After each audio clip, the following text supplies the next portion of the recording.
جب میں سنتی ہوں کہ مریم کو کھلی آزادی ہے، مجھے آزادی نہیں، تو بھائی تمہیں کس نے کہا بیڈ کے نیچے چھپ جاؤ؟ جیسے مریم نواز نکلتی تھی پتھر بھی کھاتی تھی، تم بھی نکلو۔ اور مجھے اس بات کی تکلیف ہے بچوں، مجھے وہ جو ذل شاہ شہید ہوا ہے، مجھے اس بات کی تکلیف، میرے لیے جتنا میرا بیٹا جنید، میرے بچے امپورٹنٹ ہیں، اس سے زیادہ امپورٹنٹ میرے لیے یہ قوم کے بچے ہیں۔ ذل شاہ کی ماں ٹی وی پر میں نے ان کو 1-2 چینلز پہ دیکھا، وہ یہ بات کر رہی تھیں کہ اس کے اپنے بچے تو باہر بیٹھے ہیں اور میرا بیٹا مروا دیا، اور وہ میرا بیٹا جو ہر روز اس کی حفاظت کے لیے باہر بیٹھا ہوتا تھا۔ مجھے یہ بتاؤ کہ میں اس کو لیڈر کہوں یا گیدڑ کہوں، جس نے اپنی حفاظت کے لیے لوگوں کی بیٹیاں رکھی ہوں، لوگوں کے بیٹے رکھے ہوں۔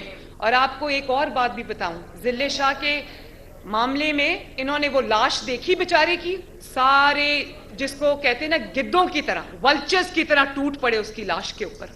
اس کے گھر افسوس کے لیے نہیں گئے، وہ بھی کسی ماں کا بیٹا تھا، بھلے وہ پی ٹی آئی سے تھا لیکن وہ ایک پولیٹیکل ورکر تھا، اور پولیٹیکل ورکرز کی میرے دل میں بہت عزت ہے۔ یہ بچیاں جو بیٹھی ہیں، بچے جو بیٹھے ہیں، جب کوئی فوت ہو جاتا ہے تو آپ اس کے گھر افسوس کرنے جاتے ہو کہ اس کو کہتے ہو میرے گھر آؤ، میں نے تم، اور قوم کا جو بیٹا شہید ہوا اس کی آپ کے دل میں یہ عزت تھی۔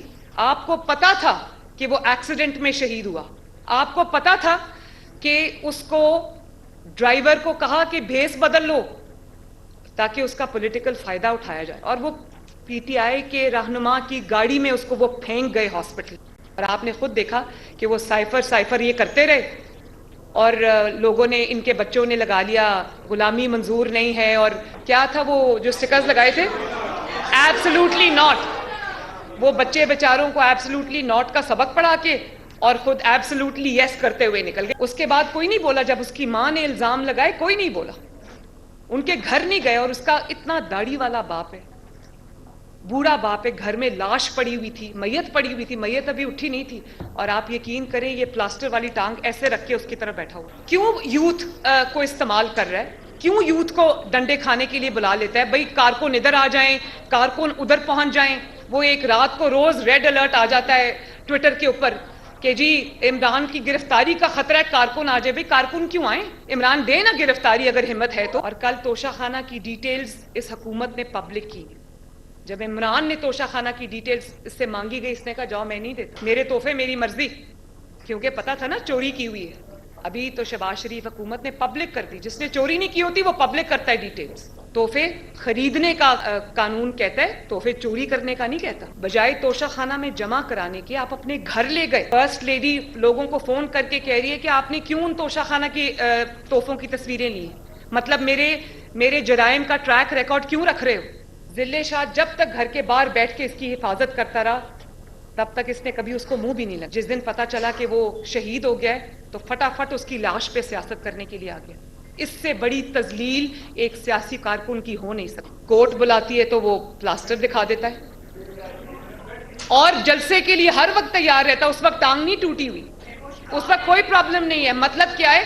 مطلب یہ ہے کہ کورٹ بلائے گی، کورٹ میں پیش ہوں گا تو ایکسپوز ہو جاؤں گا کیونکہ جرائم کیے ہوئے۔ کل انہوں نے پی ٹی آئی نے جب یہ انہوں نے لسٹ پبلش کی توشہ خانہ کی، تو انہوں نے جھوٹا میرے پہ الزام لگایا کہ میں نے کوئی گھڑی لی ہے توشہ خانہ سے۔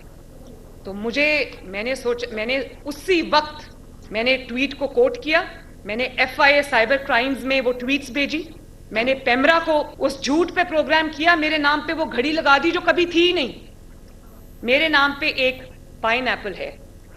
11 سال کے پولیٹیکل کریئر میں آپ کو مریم نواز کے خلاف ایک پائن ایپل ملا ہے تو آپ کو ڈوب کے مر جانا چاہیے۔ 2 بیٹیاں ہیں، مہرالنساء اور مانور۔ آپ مجھے بتاؤ کہ میں اپنی سیاست کے لیے اپنی کسی بچے کو اون نہ کروں، اپنی بیٹی کو اون نہ کروں، اس سے بڑا کسی بیٹی کے لیے اسٹگما کیا ہے؟ جو ٹیرین خان ہے، عمران اس کا اعتراف کر چکا ہے، اس کی کسٹڈی جو ہے وہ ایفیڈیوٹ ہے، وہ کسٹڈی جو ہے وہ دی ہوئی اپنی اس کی خالہ کو کہ میری بیٹی کی یہ ہوگی۔ تو مجھے بتاؤ کہ یہ کس طرح یہ پرسنل لائف ہے؟ جو انسان اپنی بیٹی کو اون نہیں کر سکتا، جو اپنی بیٹی کے بارے میں جھوٹ بول سکتا ہے، جھوٹے ڈیکلریشنز جمع کرا سکتا ہے، وہ اس قوم سے سچ کیسے بولے گا؟ وہ اس قوم کی بیٹیوں سے سچ کیسے بولے گا؟